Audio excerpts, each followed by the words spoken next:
श्रीरामचरितमानस बालकांड अध्याय 48 बंदीजनों द्वारा जन का प्रतिज्ञा की घोषणा। राजाओं से धनुष न उठना, जनक की निराशाजनक वाणी। परंतु गुरुजनों की लाज से तथा बहुत बड़े समाज को देखकर सीताजी सकुचा गईं। वे श्री रामचंद्र जी को हृदय में लाकर सखियों की ओर देखने लगीं। श्री रामचंद्र जी का रूप और सीताजी की छवि देखकर सब एकटक उन्हीं को देखने लगे। सभी अपने मन में सोचते हैं पर कहते सकुचाते हैं।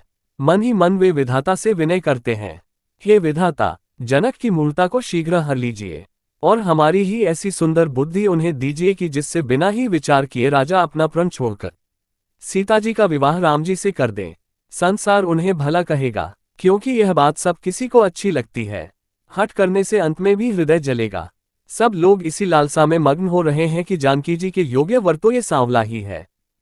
राजा जनक ने बंदीजनों भाटों को बुलाया। वे विरुदावली वंश की कीर्ति गाते हुए चले आए। राजा ने कहा, जाकर मेरा प्रण सबसे कहो। भाट चले, उनके हृदय में कम आनंद न था। भाटों ने श्रेष्ठ वचन कहा, हे पृथ्वी की पालना करने वाले सब राजागण, सुनिए, हम अपनी भुजा उठाकर जनक जी का विशाल प्रण कहते हैं। राजाओं की भुजाओं का बल चंद्रमा है, शिवजी का धनुष राहु है, वह भारी है, कठोर है, ये सबको विदित है। बड़े भारी योद्धा रावण और बानासुर भी इस धनुष को देखकर चुपके से चलते बने। उसे उठाना तो दूर रहा, छूने तक की हिम्मत न हुई। उसी शिवजी के कठोर धनुष को आज इस राज समाज में जो भी तोड़ेगा, तीनों लोगों की विजय के साथ ही उसको जानकी जी बिना किसी विचार के हठपूर्वक वरण करेगी। प्रण सुनकर सब राजा ललचा उठे। जो वीरता के अभिमानी थे वे मन में बहुत ही तमतमाए। कमर कसकर अकुलाकर उठे और अपने इष्ट देवों को सिर नवाकर चले। वे तमक कर बड़े ताव से शिवजी के धनुष की ओर देखते हैं और फिर निगाह जमाकर उसे पकड़ते हैं। करोड़ों भांति से जोर लगाते हैं पर वह उठता ही नहीं। जिन राजाओं के मन में कुछ विवेक है वे तो धनुष के पास ही नहीं जाते। वे मूर्ख राजा तमक कर धनुष को पकड़ते हैं, परंतु जब नहीं उठता तो लजाकर चले जाते हैं। मानो वीरों की भुजाओं का बल पाकर वह धनुष अधिक अधिक भारी होता जाता है। तब 10,000 राजा एक ही बार धनुष को उठाने लगे, तो भी वह उनके टाले नहीं टलता। शिवजी का वह धनुष कैसे नहीं डिटा था, जैसे कामी पुरुष के वचनों से सती का मन चलायमान नहीं होता।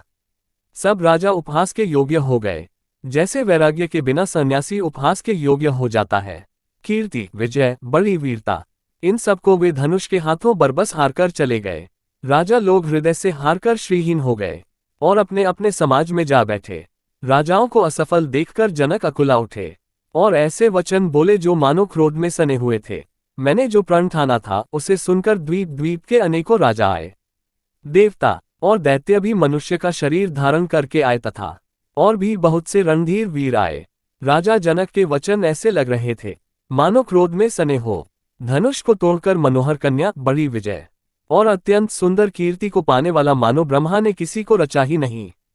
ये लाभ किसको अच्छा नहीं लगता, परंतु किसी ने भी शंकर जी का धनुष नहीं चढ़ाया। अरे भाई, चढ़ाना और तोड़ना तो दूर रहा, कोई तिल भर भूमि भी छुड़ा न सका। अब कोई वीरता का अभिमानी नाराज न हो। मैंने जान लिया पृथ्वी वीरों से खाली हो गई। अब आशा छोड़कर अपने अपने घर जाओ।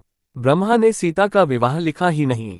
यदि प्रण छोड़ता हूं तो पुण्य जाता है, इसलिए क्या करूं, कन्या कुंवारी ही रहे। यदि मैं जानता कि पृथ्वी वीरों से शून्य है तो प्रण करके उपहास का पात्र न बनता।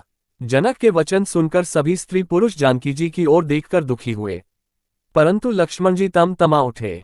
उनकी भौहें टेढ़ी हो गईं, होठ फड़कने लगे और नेत्र क्रोध से लाल हो गए।